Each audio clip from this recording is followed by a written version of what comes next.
Bonjour les amis depuis le magasin Baby Bike à Toulouse. Écoutez, aujourd'hui je vais vous parler de vélo gravel. Et oui, ces vélos que tout le monde souhaite avoir. Le vélo à la mode, bon, en musculaire, parce que c'est vrai que maintenant on pourrait dire que le vélo à la mode c'est le vélo électrique.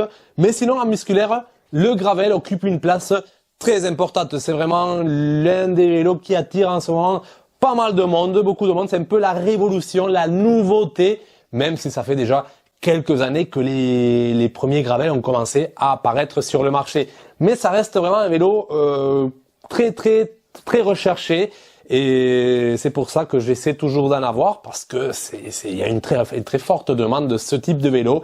Mais je constate aussi qu'il y a beaucoup de manque d'informations à son sujet, beaucoup d'ignorance et beaucoup de préjugés influencés par tout ce marketing qu'il y a derrière ce type de vélo.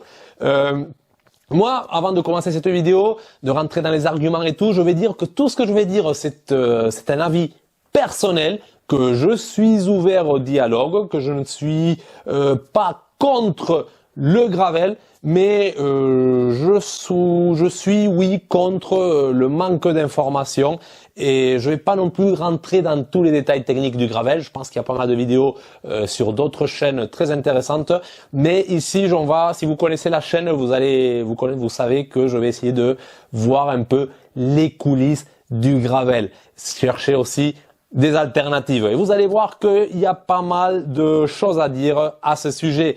Donc pour moi, et je sais que certains ils vont sauter de leur siège en entendant ça, mais pour moi, le gravel, c'est tout simplement un VTC aérodynamisé. Je sais même pas si ça existe ça dans le dictionnaire, mais c'est pas grave, on le rajoute, vous avez compris. Donc voilà, oui, ça peut faire mal à certains, mais pour moi, c'est un VTC aérodynamisé.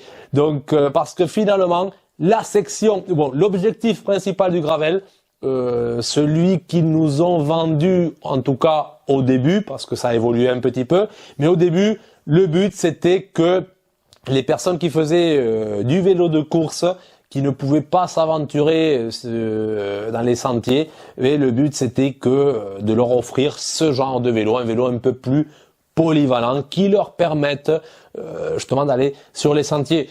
Moi je dis bravo, oui d'accord, mais on avait le cyclocross, on avait le fameux cyclocross que tout le monde a oublié maintenant avec le gravel, mais c'était un vélo qui était très polyvalent, avec la même section de pneus que les gravels, un guidon aussi cintré. Voilà, c'est vrai que oui, les vélos gravel ont un guidon qui s'ouvre un peu, alors mais bon, ça c'est un petit détail, on pourrait le modifier, mais c'est la même chose. Pour moi, cyclocross et gravel, c'était la même chose. Je vois pas pourquoi ils ont sorti un autre vélo, pourquoi avoir vendu ça sous un autre nom. Parce qu'en plus, c'est vrai que le gravel a aussi introduit pas mal le frein à disque sur le vélo de course. Le vélo de course s'est inspiré peut-être du gravel. Le gravel a été parmi les premiers dans ce style à avoir des freins à disque, mais voilà, c'est pas quelque chose qui non plus. Maintenant, les cyclocross, ils ont aussi adopté le frein à disque. Donc, je ne vois pas trop l'intérêt. C'est vrai, c'était censé être un peu plus confortable qu'un cyclocross. D'accord, il y a aussi des vélos de course qui sont plutôt typés confort et d'autres plus typés rendement. Donc on aurait pu faire la même chose avec un cyclocross sans forcément changer le nom. Donc il y a ce côté commercial, sortir la nouveauté pour sortir la nouveauté, alors que finalement ce n'est pas une nouveauté. Oui, vous allez me dire, on peut équiper des porte-bagages. Oui, ça par contre c'était une nouveauté entre guillemets, parce qu'il y avait déjà des vélos de course qui avaient les petits emplacements pour mettre les porte-bagages. Chose que sur le cyclocross, qui est vraiment un vélo typé rendement, c'est vraiment un vélo sportif. Là, on a très rarement, je crois qu'il n'y a même pas l'emplacement pour les porte-bagages. Alors que le gravel, oui, en général, il y a des exceptions, mais en général, on peut facilement équiper des porte-bagages. Là, sur ce modèle-là, on a même les emplacements pour un porte-bagages à l'avant, sur la fourche avant. Ça, c'est pas mal. Mais ce que je vous dis, les VTC, ils ont la même chose. Pas besoin d'un guidon cintré pour avoir ça. C'est la même chose.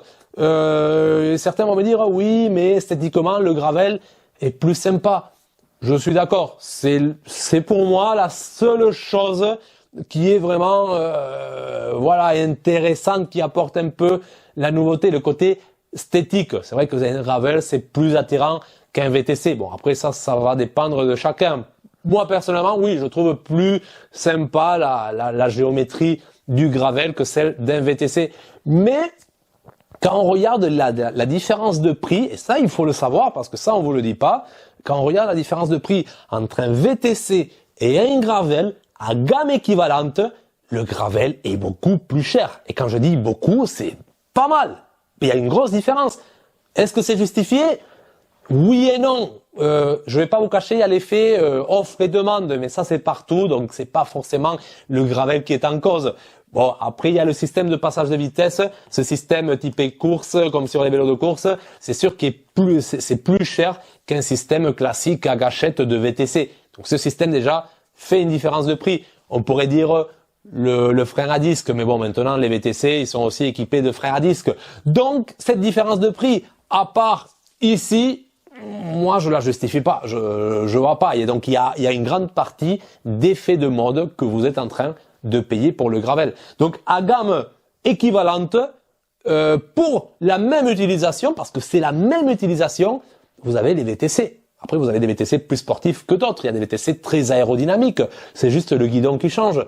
D'accord, moi je pense qu'à gamme équivalente, c'est la même chose. Il n'y a pas, voilà, c'est la même chose. Donc est-ce que ça vaut le coup vraiment, justement, tout simplement pour cette différence de guidon, passer au gravel plutôt qu'un VTC? Moi, j'ai un peu de mal. Le poids, non, je suis désolé, un gravel, en général, à moins d'exploser la tirelire, ce sont des vélos quand même assez lourds. Ça n'a rien à voir avec un vélo de course. Ça même rien à voir avec un cyclocross, parce que celui-là, qui est de 2015, cadre carbone, il est hyper léger, alors que lui, gravel, pour avoir un gravel en carbone, comme j'ai dit, il faut casser la tirelire. Donc en poids, voilà, le gravel, il fait pas gravel des VTC, c'est équivalent, surtout sur les équipes. Donc moi, je penche pour le VTC. Je suis désolé. La posture, il y a quelques années, les gens qui faisaient pas des courses, la plupart, ils détestaient d'avoir ce guidon cintré. Ils voulaient pas, ils avaient horreur de ça. Et ils détestaient cette posture penchée. Dès que le gravel est apparu, miracle, une grande partie des gens veulent cette posture.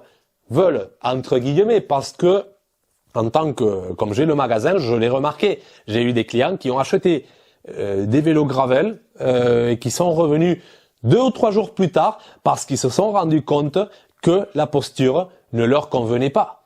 Et ça, c'est avec du coup la décote qui était en conséquence. Donc une grosse bêtise. Parce qu'on voit le copain s'acheter un gravel, il nous dit c'est génial, c'est cool, tout le monde veut suivre le mouvement de masse, tout le monde veut suivre la foule. Sur internet, partout, sur les revues de cyclisme, gravel, on vous met ça dans la tête et vous voulez un gravel, vous savez même pas pourquoi. Et du coup, quand vous l'essayez, vous vous dites non, c'est pas fait pour moi. Le gravel n'est pas fait pour tout le monde. C'est plus confortable qu'un vélo de course, oui, mais la posture reste penchée. C'est plus redressé un peu, mais la posture reste penchée. Donc la solution, VTC encore.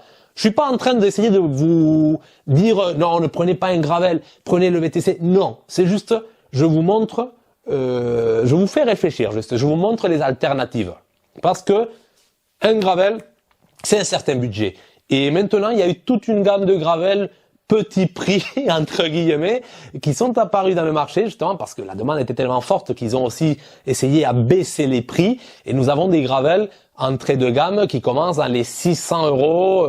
Voilà, bon, je parle pas de certains gravels Decathlon, mais même chez Decathlon, dès qu'on a un truc à peu près, il faut mettre 600 euros pour avoir un gravel. Et je trouve que 600 euros, c'est déjà énorme. Alors qu'un gravel entrée de gamme à 600 euros, vous avez des équipements pitoyables. Je suis désolé du terme, mais les choses, il faut les dire. C'est du jouet presque, ou voilà, c'est vraiment fragile. On voit que c'est pas fiable, ça vieillit mal, ça se dérègle tout le temps. Ce n'est pas terrible. Et je me dis qu'à 600 € quand même, je m'achète un VTC plutôt sympa, au même prix. Donc ne tombez pas non plus dans le piège. Après, voilà, un bon gravel, ça peut être agréable. Je dis pas le contraire.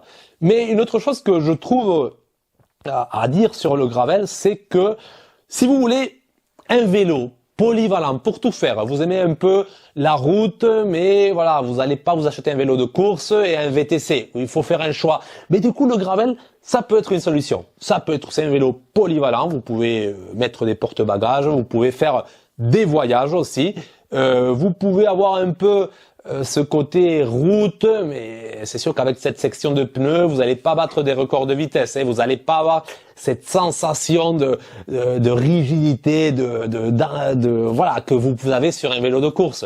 Faut oublier. Mais pour celui qui ne veut pas avoir de vélo, le gravel, c'est une bonne solution. C'est un bon choix. Pareil, je dirais le VTC aussi. Mais bon, on va se faire plaisir, l'esthétique nous plaît, on part sur le gravel, d'accord. Mais pour celui qui se dit chaque pratique son vélo, qui veut avoir des sensations, je suis désolé, mais le gravel, il va rien vous apporter. Autant partir sur un vrai vélo de course ou autant partir sur un vrai VTT. Ou au pire un VTC, voilà, si vous voulez. Mais le gravel va rien vous apporter. Le gravel, c'est un VTC. Comme j'ai dit, VTC aérodynamisé, c'est la même pratique. C'est la même pratique. Après, si on a les moyens, mais plutôt que de s'acheter un VTC, prenez un gravel. Si vous avez les moyens et ce guidon vous plaît, parce que vous pouvez avoir les moyens et vous achetez un superbe VTC avec un guidon droit. Donc le gravel, je trouve que voilà, c'est vraiment, ça a été sortir quelque chose, alors que sortir un nom, dire que c'était une nouveauté, alors que je ne vois pas vraiment la nouveauté par rapport au cyclocross. Je ne vois pas la nouveauté. Donc voilà, on aurait pu faire des cyclocross, plusieurs versions de cyclocross. Voilà, on a voulu appeler ça gravel. Pourquoi pas? Mais ne tombez pas non plus dans ce piège. Nouveauté, il faut que je l'ai, il faut que je l'essaie, il faut que je casse la tirelire. Non, vous n'êtes pas obligé. Il y a des alternatives. Il y a le VTC. Les cyclocross en plus, les anciennes comme celui-là, les anciennes versions avec les freins patins, ils sont bradés les amis, ils sont bradés. On les trouve à des prix dérisoires parce que le gravel, la nouveauté du gravel a fait chuter les prix de ces cyclocross. Plus personne les veut, ces cyclocross. Et pourtant, bon, plus personne, j'exagère, mais pourtant c'est une alternative très très intéressante pour ceux qui aiment sortir dans les sentiers. Mais là oui, on sent une différence par rapport à un VTC parce qu'il est beaucoup plus léger, il est très léger. Mais après, bien sûr, on peut pas équiper de porte-bagages, tout ça. On peut pas tout avoir, les amis. Il faut faire toujours des compromis. Mais voilà, là j'ai un vélo à un prix très intéressant, alors que neuf ça coûtait une fortune à l'époque. Mais maintenant ils ont perdu la moitié, voire plus du prix d'origine. Et ce sont des très bonnes alternatives. Donc ce que je veux vous dire, les amis, non, je ne fais pas la guerre au gravel. C'est sympa, mais n'achetez pas une gravel parce que on vous met ça dans la tête. Regardez aussi, levez la tête, voyez ce qu'il y a autour, voyez les alternatives. Vous allez gagner en prix, en argent, et peut-être vous allez gagner même en confort, en plaisir aussi.